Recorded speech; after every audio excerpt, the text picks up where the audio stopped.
The Department of Energy just came out with a new loan for automakers in the US to transition to electric vehicles. And in this video, I want to deep dive that loan with you. So without further ado, let's go ahead and get started.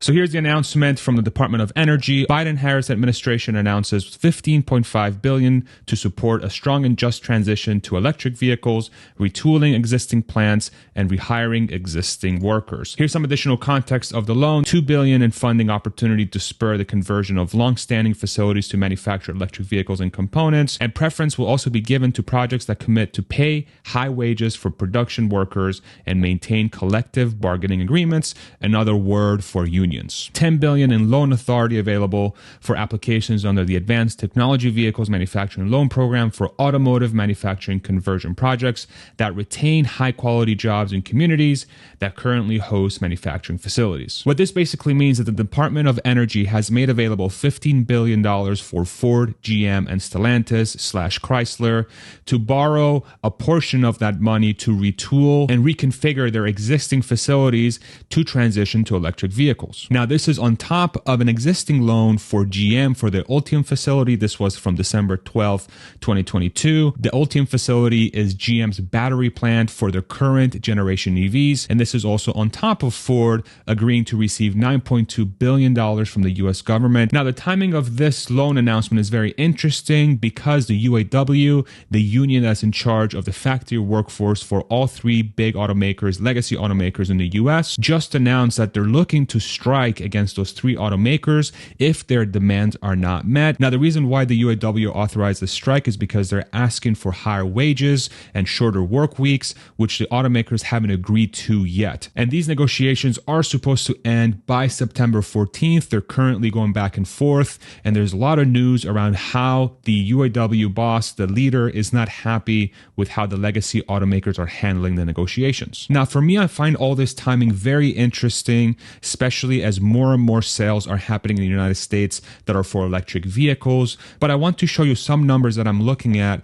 to help explain why I think this is very weird timing. So this is a summarized version of Ford's balance sheet, basically the thing they report to investors that tell investors how much money they have in their bank accounts. That's a pretty simple way of thinking about it. As of the end of June 30th of this year, Ford had about $47 billion in liquidity, which means that Ford has about $47 billion of both cash and credit available to run its business. In addition to that, if we look at Ford's cash flow statements, which is basically how much money Ford brings in after they take into account all the expenses that go into running the business, for the first half of 2023, from January through June, the company brought in about $3.6 billion in free cash flow, which is that money after all those expenses. And if we do the same for GM, which is the other major automaker in the United States, they have about $38.9 billion in liquidity. Again, that cash balance and credit that they have available. And on top of that, for the first half of 2023, GM brought in about $5.4 billion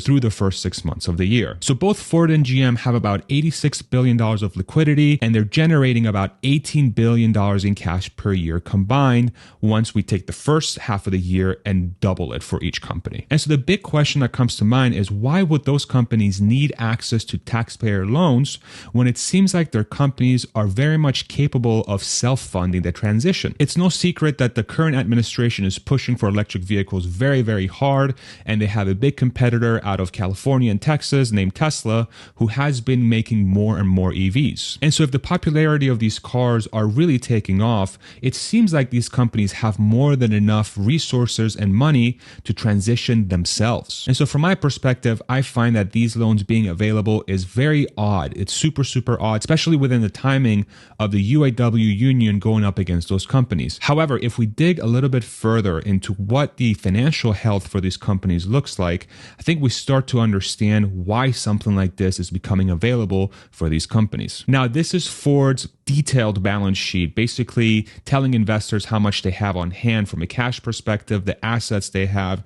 and also the liabilities like loans that they have outstanding against their business. And as of the end of June 30th of this year, Ford has about $19 billion of long-term debt from their business that doesn't include Ford Credit, and Ford Credit is basically their financing arm that allows you to go to a dealership and lease and loan a car. And they have about $75 billion in long-term debt specifically specifically tied to that Ford credit business. And if we look at GM's balance sheet as well, you can see that they have about $16 billion in automotive long-term debt and about $65 billion in that financial arm. Same as Ford, it's the thing that allows you to go to a dealership and get a loan or a lease from the dealer. And so if we put these numbers combined for those two automakers, GM and Ford both have about $175 billion in loans towards depreciating assets. And why are they depreciating?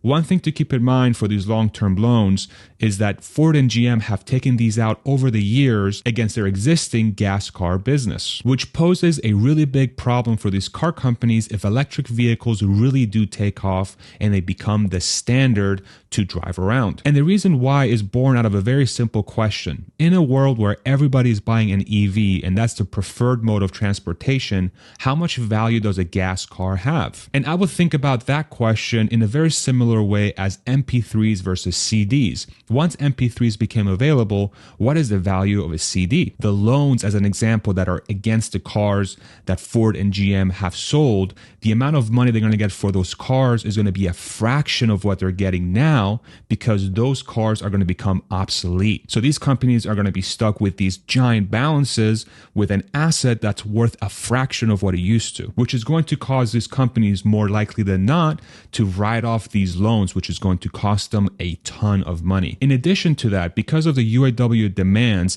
if the UAW is successful, that's going to cause a lot of financial strain for both Ford and GM. Here's an article from Bloomberg outlining this. UAW demands would add $80 billion to US car maker labor costs, and this increase will be over 4 years. And so think about that equation for a second. We just calculated that between Ford and GM, they're making about $18 billion per year in cash. That $80 billion over 4 years, if you divide it by 4, that turns into $20 billion of additional costs that these automakers are going to take on.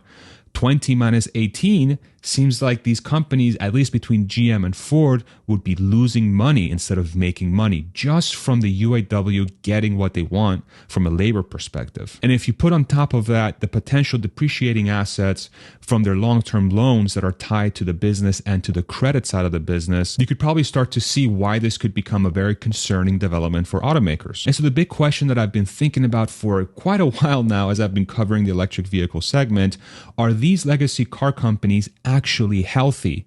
And is this loan really just a bailout in disguise? I would love to hear what you have to say in the comment section below. If you'd like to support the channel, click subscribe, super easy. And if you want to go above and beyond, I have links to support me in the description below. Thank you so much for watching. I hope this was informative and helpful, and we'll see you in the next one. Take it easy, everybody. Bye-bye.